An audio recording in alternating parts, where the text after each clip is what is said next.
Hi, everyone, and welcome to another edition of the Paydirt podcast. I'm Tom Hannifan, and this week's episode is all about Penn State's wide receivers, both past and present to a degree, as this is going to be focusing on what the prototypical wide receiver has looked like during James Franklin's tenure in State College. Now, not only are we going to look at some of those players that we've seen over the years, the Chris Godwins, the KJ Hamlers, the Jahan Dotson, the list goes on, but we're also going to take a look at what this wide receiver core is going to look like for 2022, because some additions are really going to make things interesting, and we all know about some of the stars that Penn State is going to be relying on. So what does that mean for Penn State, obviously, going into 2022?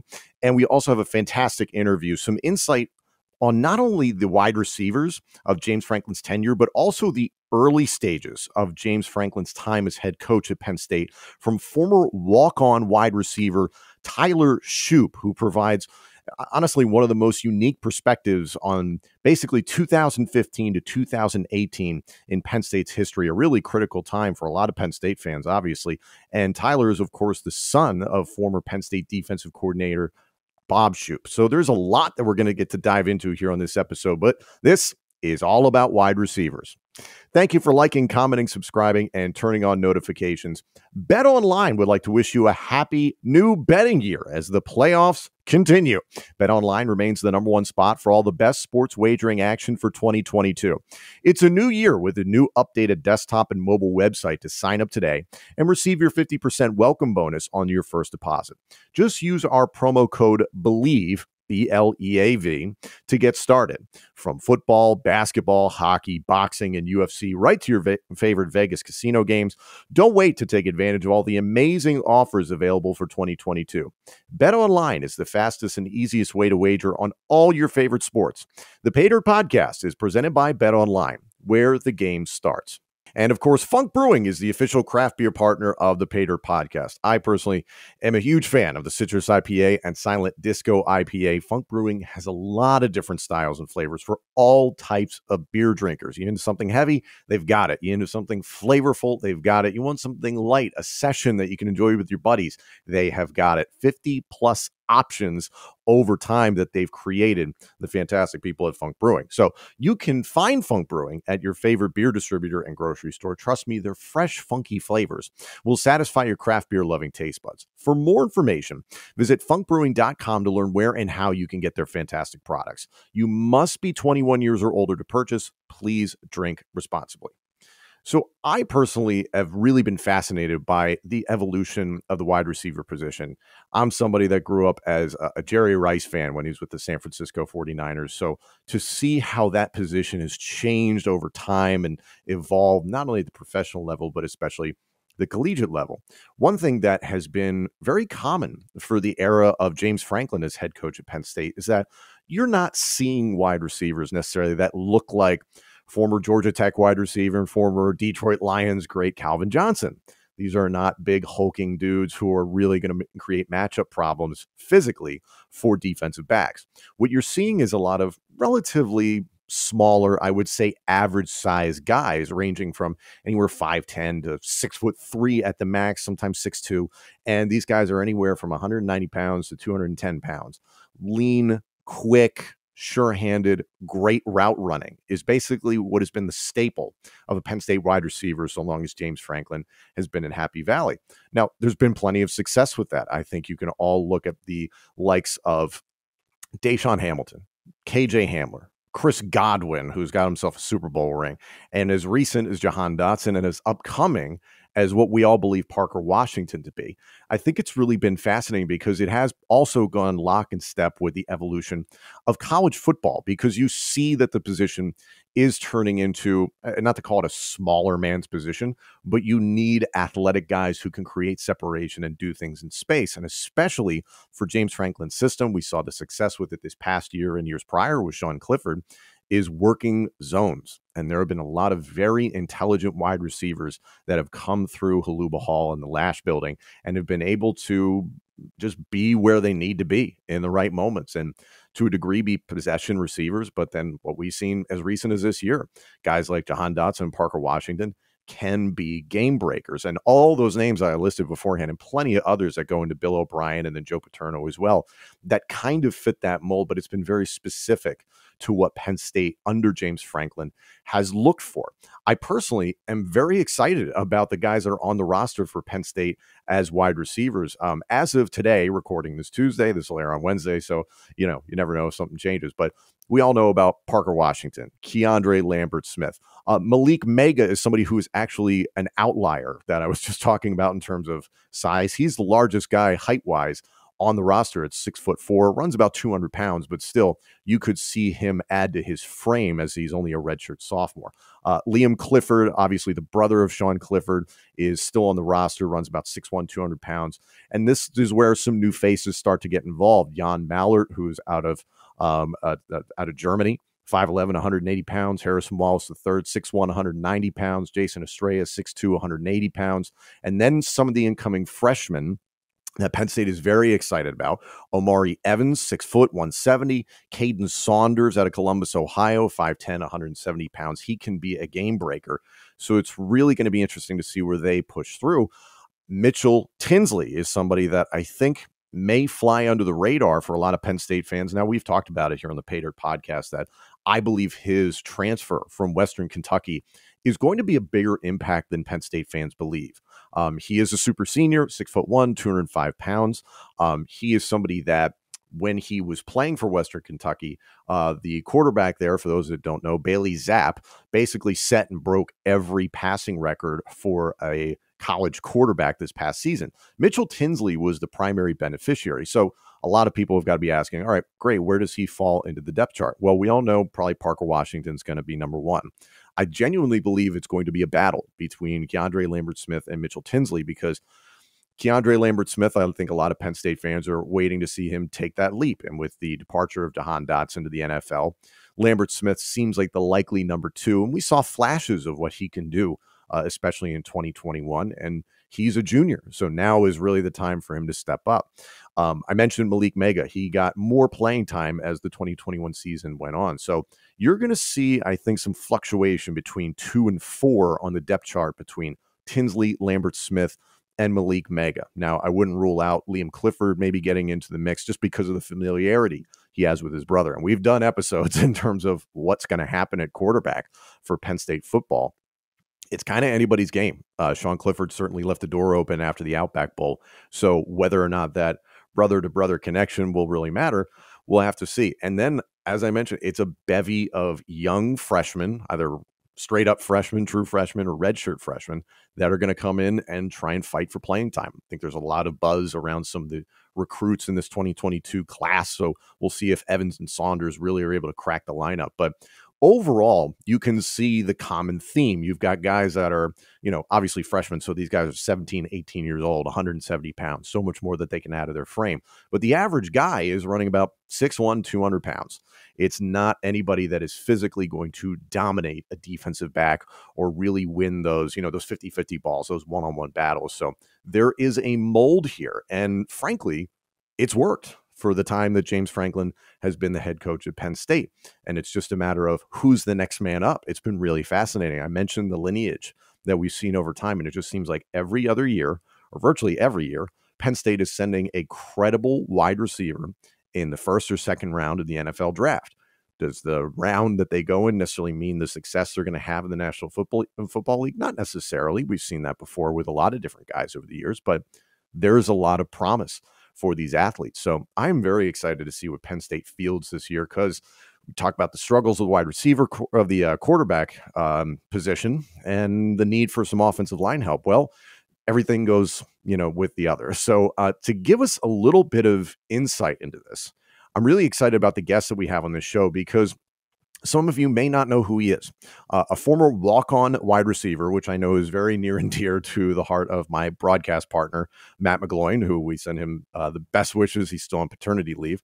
But with this, we get a very unique perspective.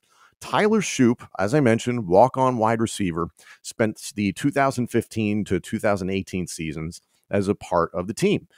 As I mentioned in the lead-in, he is the son of Penn State former defensive coordinator Bob Shupe, who was there from 2014 to 2015. So his viewpoint on some of those names, those wide receiver names that I mentioned that walked through the building and competed with and he worked with, is really fascinating. He and I both share a love of wrestling as well.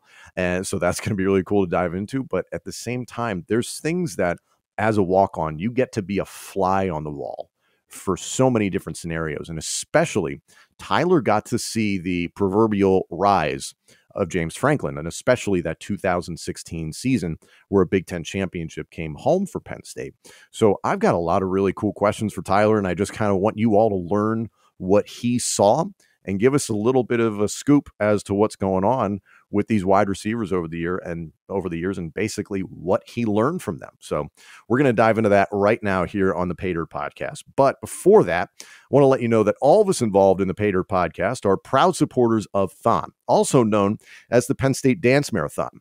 Thon is a year-long effort dedicated to raising funds and awareness for its sole beneficiary, 4 Diamonds at Penn State Health Children's Hospital. Thon is the largest student-run philanthropy in the world, committed to enhancing the lives of children and families impacted by childhood cancer.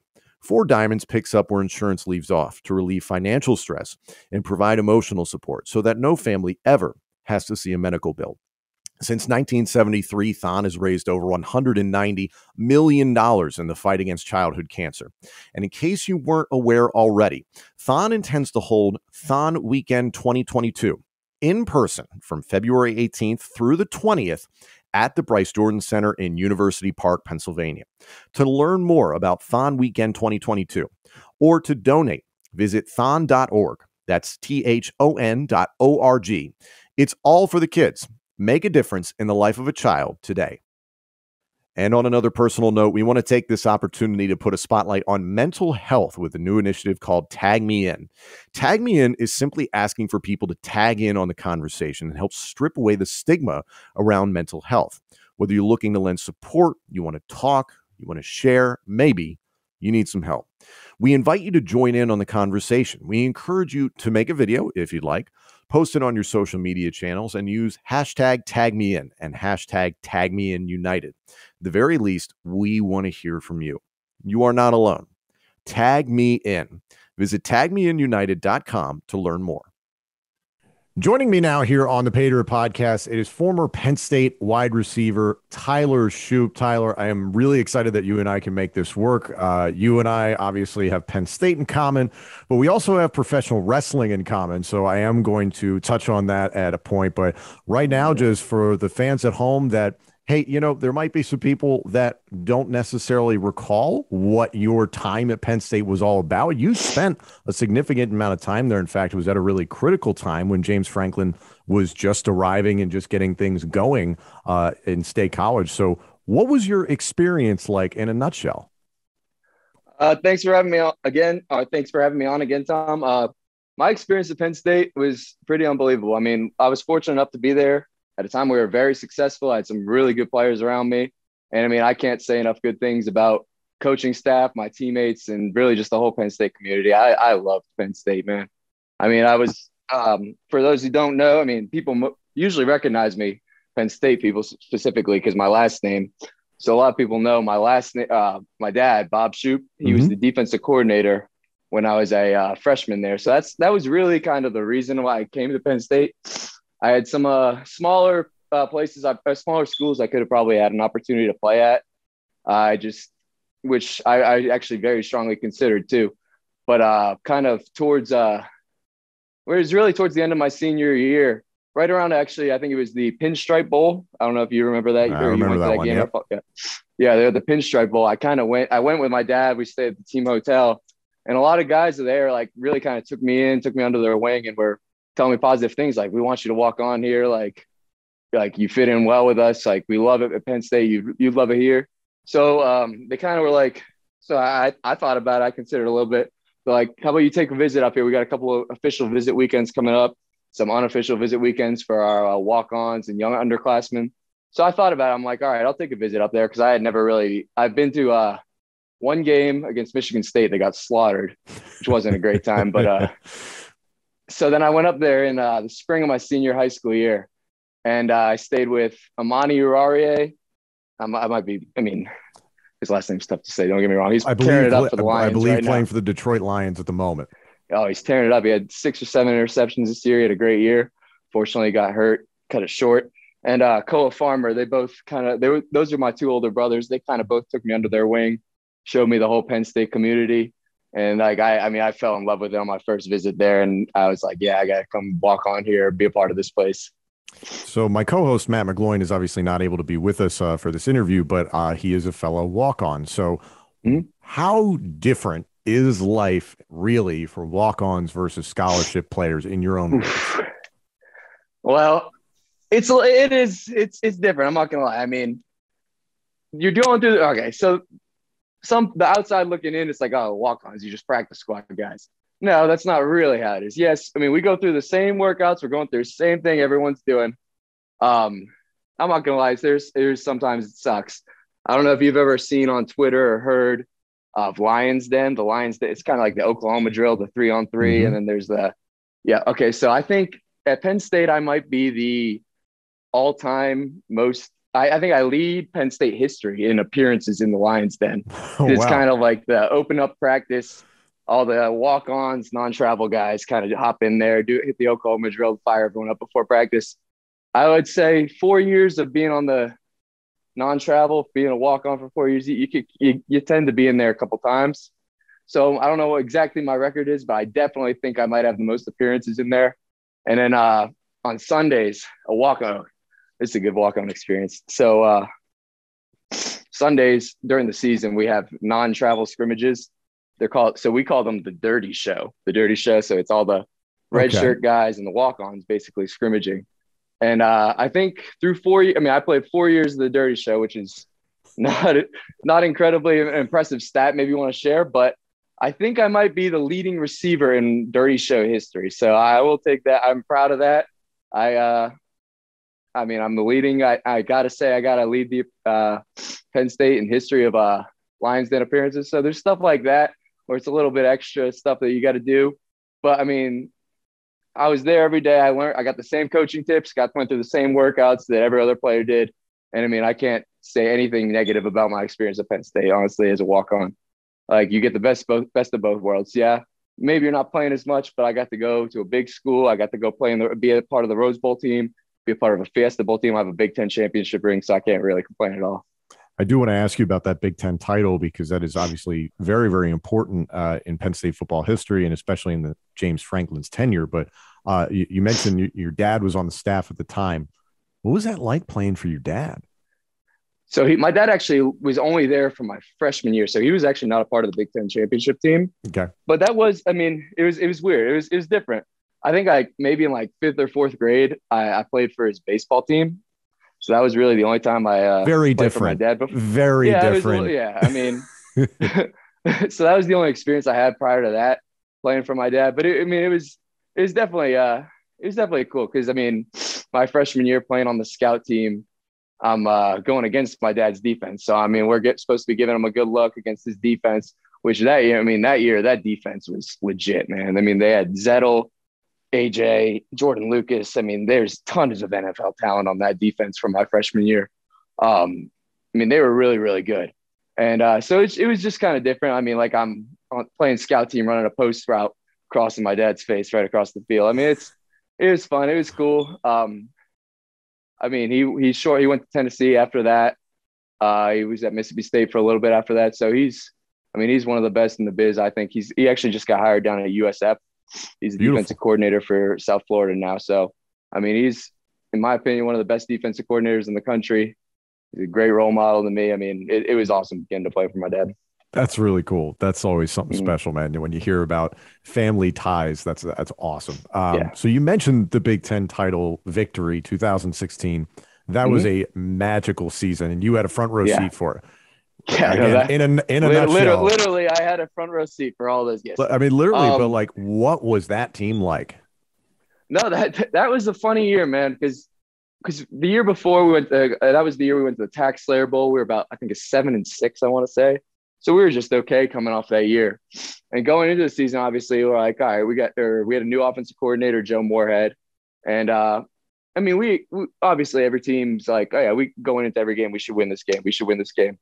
Confidence is everything to me. But so we were, I think, 2-4, maybe 2-3. We got slaughtered by Michigan. We lost the Pitt that year, if you remember. That was a rough one. So we're like, old-time we Penn kind of, State fans were it was, cringing about that. Yeah. Yeah, no, it was. So we were kind of like, gosh, shit. I mean, maybe we're not that good. And then it was an overtime win against Minnesota, where the thing that really, I mean, you guys were talking about, I did my homework. I listened to the last couple episodes. Thank you. You guys putting over Dwight Galt, who just retired. I mean, he's one of the best in the biz too. I learned a lot. I mean, I'm a strength coach now. I've learned a lot of the stuff I still do. I just learned from him and his staff. One thing that I think we're really good at is you guys were talking about, I think Matt was talking about just guys that were in great shape, and the conditioning is why they won so many games. I think Dwight Galt is a huge key to our success as a team the last couple of years. But I also think something that brought us together and made us so successful is how close of a team we were. And around the Minnesota game, I don't remember the old kicker, Joey Julius. I'm sure you remember. Yeah. There's like a 15-yard penalty. They took a cheap shot at Joe Julius in that Minnesota game. And I think right around then, the whole team, like, we knew how close we were. Like, even when we lost the Pitt, even when we lost to Michigan, we still stayed real tight.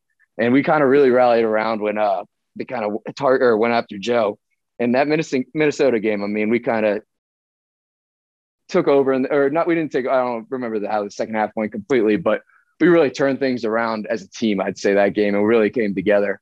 And then a week or two later, we played Ohio State, and that's when we had the whiteout game with the blocked field goal that we returned for a touchdown. And that's when we really gained that. I talked about earlier, confidence is key. Like, we really gained the confidence that we are as good as any team in the country right there. And then we got really hot towards the end of the season. So that offense especially was loaded, some all-time great Penn State players. So for your role within the offense, obviously you're there kind of helping these guys get ready week to week, or even at times maybe even taking reps with certain teams depending on need. What was it like being around that level of talent? I mean, I think competition is really what makes you better, and playing against people that are better than you is really what makes you better. So that's why I was so fortunate, and that's why I really that's why I say I don't regret anything about Penn State. I got better every single year just because I was going against guys that were better. I mean, as a walk-on, you're going against guys that are more talented than you. So it pushes you to take a step up to the next level. So that's what was the most fun. I love competition. I mean, every day at practice, attack whoever I'm going against, scholarship, non-scholarship, doesn't really matter to me. I just got to, as long as you believe you're going to beat the man across from me, that's really all that matters to me. I mean, you got Saquon, you have Trace. And then specifically for you in regards to wide receivers that you worked with over the years, which wide receiver do you think you maybe learned the most from, or at least just kind of working with them was really, really fun, Yeah, no, a lot of, there's a ton of, Chris Godwin obviously is tearing it up for the Bucs. Deshaun Hamilton had an injury this offseason, so and so did KJ Hamler, but KJ was a little bit younger than me. Godwin was a guy that really just kind of came in and worked his ass off every single day.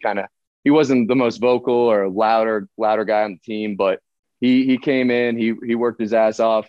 He was quiet, and then he just got it done on the field. So, I always respected Godwin. I always respected Hammy, Saeed, Blacknall, Jawan Johnson's playing tight end right now for the Saints. Those are all guys that I Jawan was in my class. Those are all guys that I really kind of followed after and really was able to create a relationship with and become a better receiver because of them. And obviously the talent was fantastic. And you mentioned before Joe Moorehead. He is beloved by Penn State fans because of what that offense accomplished that season. Do you agree with those Penn State fans who are pining for Joe Moorehead to maybe one day find his way back to Happy Valley, or upset that Joe Moorehead was allowed to leave the program? See, I'm a little biased, obviously, because of my dad. So I see it a little bit more as like a business. I see it of course, differently than how fans see it. So I get it. I obviously, if I was a Penn State fan, I would love to have Joe Moorehead back. I'd love to have if I was a Penn State fan, I'd love to lobby to have my dad back as the defensive coordinator. I think James Franklin does a hell of a job running a program. I've been around a lot of football programs in my life. And I think one thing that James Franklin does better is he has an idea in his head. He has it set in his head what he wants, and he kind of runs it exactly like he wants it to. And he puts people in the right position to be successful. And that's why for the most part, since at least I've been there, they've had some success. And for the record, nothing against the current offensive coordinator, Mike Yursich. I think he's the right man for the job. He's got a great track record. You mentioned James Franklin. Obviously, between 2020 and 2021, his record is 500. A lot of complications due to COVID-19. So you understand that, especially for the 2020 season. This past year, obviously disappointing to a lot of Penn State fans, but you got to see the rise of James Franklin and obviously his high watermark with that Big Ten title game. Do you think the polarizing nature of him as head coach is justified? Do you think he's misunderstood? Do you think it's accurate?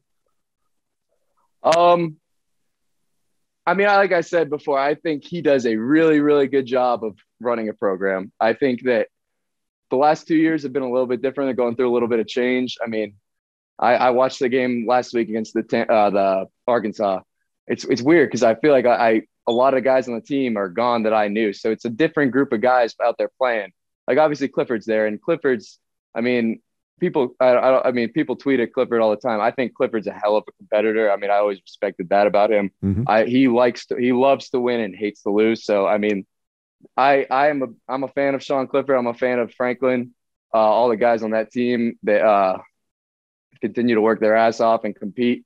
Tweet fans on Twitter are going to tweet. They're going to say whatever they want. They're never going to be happy. So it's tough. It's a tough crowd. Well, and he's got a big contract extension, so he's going to be around for a little while, and we'll see what Sean Clifford and company are able to do. You mentioned Sean. He's got a lot of competition at quarterback this season. Christian Veilleux, the Canadian, the backup, is showing some promise. He looked good in the game against Rutgers. Is he number 9?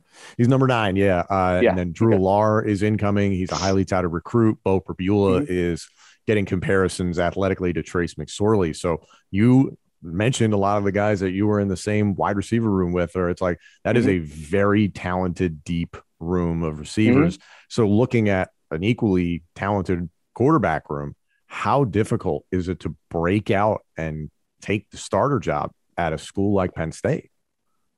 It starts at winter workouts, which they got coming up. I assume Chuck Losey's not going to change them up too differently. I guess they have changed a little because when I was doing the winter workouts, we had them at 5 a.m. Tuesdays and Thursdays. You're on the field at 5 a.m. You're there at 4:45. Like we're starting right at 5 a.m. If you're not there at 4:45, you're late. So I guess they've gone a little bit later than that. I'm not sure what the new NCAA rules are or anything, but that's really where the competition starts. They want to kind of weed those guys out in the winter. I mean, Haluba Hall. Got some bad memories in that place, pushing sleds at 5 a.m. But that's really where the competition starts. And Clifford will be a great leader for those guys. I mean, I'm not sure exactly how the competition is going to go for the quarterback battle, but he'll show those guys the way. He'll show them how to do it right. I mean, he'll show the whole team how to do it right because he's there since we've been doing them that early. So there's a lot of competition, man. So you're talking about some of these, dog days of winter, I guess, so to speak. What are some of the more funny memories, like some of those memories where it is a grind, but like, hey, you got your boys by it and it just made things go by a little bit. It's a little easier. Do you have any like anecdotes from like your time at Penn State? I got plenty. But from winter workouts, I mean, we all got our ass kicked at those. I mean, we got about 5 weeks. There's 10 total. They're in like February to March. We got they're called winter workouts. They're they were in 5 a.m. They're like 5 or 6 stations. They're just trying to kick your ass. We do a little bit of individual, and then we do competition and conditioning at the end. I don't have any ton of great stories. We actually got some snow down in Knoxville right now.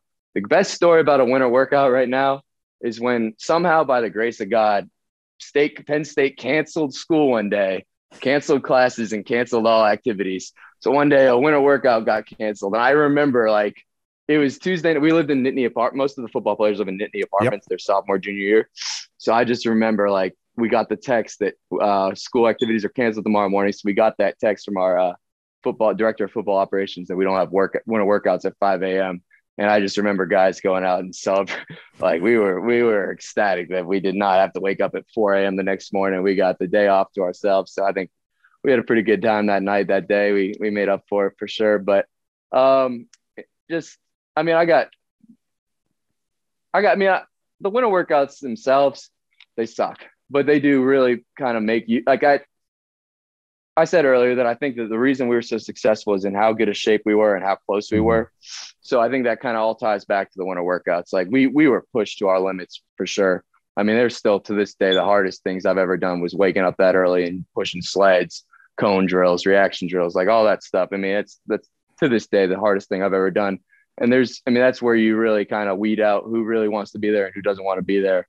And for the most part, we had a great group of guys there that were super competitive and really, really had each other's back. So that's really, the winter workouts are really what I think the key to our success were for a long, long time. So you touched on a few moments ago that nowadays you're living in Knoxville, Tennessee, and that brings me back to my initial point of kind of how you and I started talking in the first place. Not only do we have Penn State in common, but we also have professional wrestling in common. So you and I actually started talking when I was still with WWE, and you have actually pursued professional wrestling as a wrestler after school. What has that journey been like for you? It's been awesome. I'm not gonna lie. Like I love wrestling. Like wrestling's my passion. Like, I like football, but I mean, I was listening to you were talking about last week was the first time you were able to watch the national championship. Oh, yeah. I would years I got to watch it live. I mean, I would watch, if there's a pay-per-view on Sunday night, I'm watching that over Sunday Night Football. Like, that's always got, what's up, Brett? Sorry, my roommate just walked in. I mean, I'm a wrestling fan. Like, I love wrestling. I'm watching last night I'm watching Monday Night Raw over the playoff game. Like, wrestling's really kind of always would have been what I've loved. So after football, I kind of was like, well, what's next? Got to figure something out. So I've always kind of had my eye on how to break into the business, anything like that. So I kind of was looking online, the JPWA, Jacobs Pritchard Wrestling Academy. It's in Knoxville, Tennessee, coached by Dr. Tom Pritchard and owned by Glenn Jacobs, aka Kane. They only had one class prior to when I started. They had a couple people starting in 2019, and I looked it up. I wanted to learn how to be a wrestler, so I kind of reached out to Dr. Tom. I applied to the school, and next thing I knew, I was here in August, right after I graduated college, and I started training to become a professional wrestler. And as I was here, that's when we're attached to the D1. So that's kind of how D1 kind of got tied into it. I reached out to I knew I had a connection to D1. So I actually started training there, started training different kinds of athletes there. So I really grew up. So I was training there all summer, working all summer. And then I kind of started doing a couple of indie shows down south. And then that's when COVID hit. And then, the indies were shut down for a long time. So it was real tough to get anywhere. So that's really when I transitioned to becoming more of a strength coach full-time. And I really started to get more serious about studying and getting different certifications to help my clients improve and help myself improve as a coach. And I've really come a long way. I mean, I actually went back to Austin Peay University. It's in Clarksville, Tennessee. I coached football there as a graduate assistant for a season. And then I went and worked in UT's weight room as an intern for a semester. So that was all really good experience that kind of benefited me as a coach, because I do a little bit of skill development for football as well as the strength and conditioning aspect. And it's been great. I mean, right now I kind of train, like I said earlier, athletes, kindergarten to senior citizens. But right now, what I'm really kind of focused on is training my wrestlers. I actually got one of the best wrestlers in the country right now. I don't know how many, you mentioned Jay White earlier on, I saw on this podcast earlier. Oh yeah, this coming weekend. I don't know how recording this. I'm gonna get to call some of his matches for Impact. Yeah, I'm very excited. Yeah, I was gonna say I don't know how many Penn State football podcasts Jay White's been brought up on. It's pretty cool. First time ever. But yeah. So I'm training a couple of wrestlers right now that I think are phenomenal. I have a very, very bright future. I think I mentioned earlier Jake Tucker. He's a freaking stud, man. I mean, he gets it. He's put the work in. I've never seen someone put the work in promos, looking the part, and being able to back it up in the ring. There's no one like him out there on the indies right now. He's going to get a shot real soon. I got a couple other guys. Max Abel, he's crushing everyone down south right now. And Eric Kubiak, he's tearing it up in the Northeast. I can't put the Jacobs Pritchard Wrestling Academy over enough. They got tons of guys right now that are training there. AJ Kazana, he's a Southern Pride Championship. I keep telling him I'm going to come back and beat him in a Northern Pride Championship. I'm the Northern Pride champion. that's gonna be happening real soon, I think. One of my favorite things. No, they got tons of guys down there. One of my favorite things in the history of wrestling. I'm a big Lance Storm fan from back in the WCW days when he rebranded all the championships that he won with the Canadian flag. So anytime somebody can do that and take a little ownership of it and put their spin on it, I think it's awesome, man. So, well, listen, dude, thank you so much for coming on. I got to get your prediction for Penn State 2022. How do you think things are going to shake out? 2022. You guys were going over the record you guys are going over the schedule last week. I mean, I think you guys had them at 7-5, 8-4. Yeah, I had them. I got them beating that Purdue game is interesting. Week 1. It is. That is going to be a good game because Purdue's coming up. I mean, my roommates both are seniors at Tennessee, so I've been busting their chops all week about the Big Ten and Purdue beating them.